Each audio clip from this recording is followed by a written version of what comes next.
Kenneth Fire has already burned 960 acres, and as we mentioned at the top of the hour, this fire is now being investigated as arson. One person has been detained by LAPD in Woodland Hills and has been taken into custody. Some evacuation orders have been downgraded, but people living in the Hidden Hills are being asked to follow any new evacuation messages. The nearby city of Calabasas is also being affected by the flames. Tim Caputo now is live in Calabasas with more. Tim.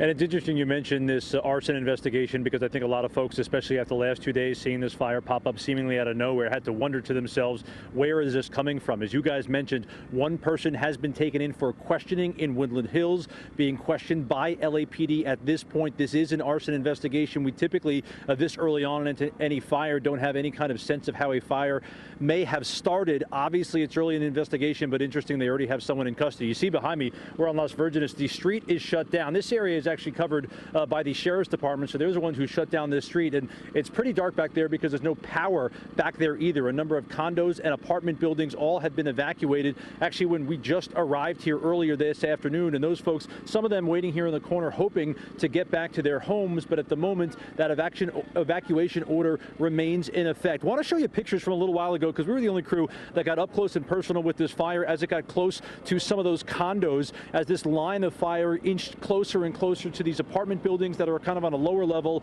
and up at the top of the canyon, a number of condos and apartments as well. It's mostly grass when it gets to the top there, so the fire seemed to slow down an awful lot, but it was a big assist from above. The aerial attack really slowed down the fire, especially as it got closer and closer to some of these structures here. I can say at this point, it doesn't appear any structures have been touched. This fire went in the canyon essentially behind West Hills, fairly close to Hidden Hills, Woodland Hills, but it kind of worked its way over more west and a little bit more north towards Calabasas. That's why the evacuation order was put in place, especially for all the folks here on Las Virgenes. And those people, man, they listened to that warning and they got out quick.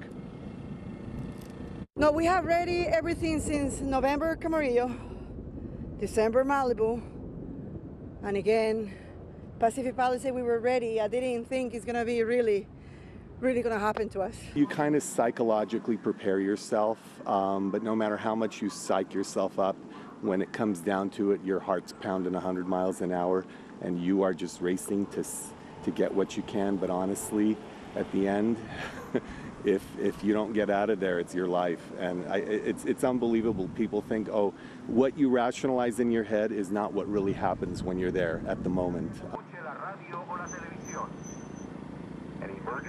Also give credit where credit is due. The sheriff's department went through every single street of these apartment complexes, letting them know they needed to get out as soon as possible. And like I said, people listened to that warning. We saw folks essentially get out of town by every means possible, on bike, on foot, and yes, on skateboard as well, with luggage in tow. People really listening to those warnings, especially as they've watched and seen how devastating the last 2 days have been in a number of different communities. Back out here live, this gives you a sense. We're pretty far away from the front of the fire itself, and it's mostly grass and kind of going away, but these trucks have been stationed pretty close to the 101, and we've seen them actually leave the area and go on the 101, kind of an indication that at least the immediate threat here has diminished significantly, especially from when we got here about 3-4 o'clock this afternoon. The road remains shut down, obviously with power out, and the concern still there. The evacuation order remains in effect, at least for Las Virgenes at the moment, but the big news here, obviously one person is being questioned by LAPD, and this is being investigated as an arson, but obviously more to come on that as police release potentially more information about their investigation. Hello, I'm Mark Brown. Get more great ABC7 content by clicking the subscribe button for our YouTube channel, and download the ABC7 Los Angeles streaming app on Fire TV, Android TV, Apple TV, and Roku to watch on your TV.